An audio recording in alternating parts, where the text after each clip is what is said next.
I will begin by confirming UKIP will be supporting this motion today.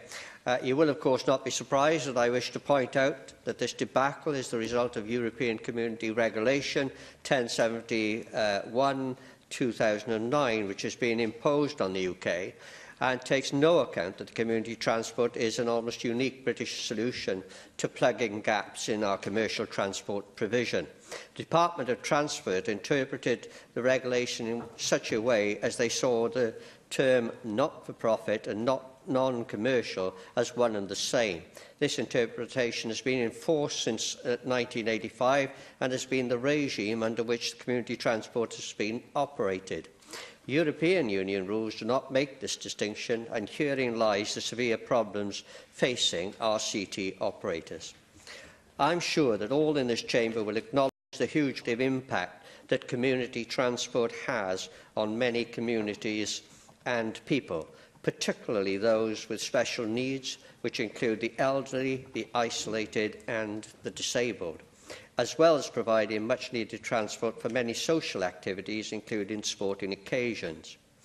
Any regulation which puts financial or strategic pressure on the community transport operators is an unwelcome intervention. The Community Transport Fraternity has put in place its own industry standards, and there is no evidence to suggest that it is any less safe than ordinary commercial operations. Indeed, there is much evidence to show that they go further than some commercial operations with regard to training staff, for instance, on the use of disability equipment and specific interaction with disabled people.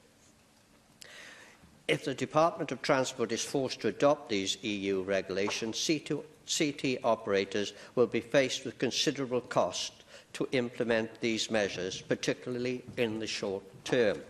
Therefore, it is absolutely imperative that both the Department of Transport and/or the Welsh Government provide the funds for this transition period.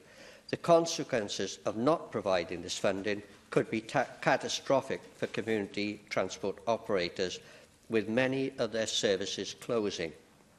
As has been said, data shows there is a £3 return for every pound invested in CT. It would be unthinkable that this funding would not be made available.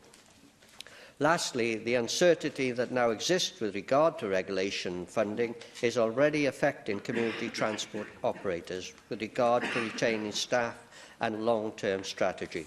We call upon the Department of Transport and/or the Welsh Government to commit funding any operational changes.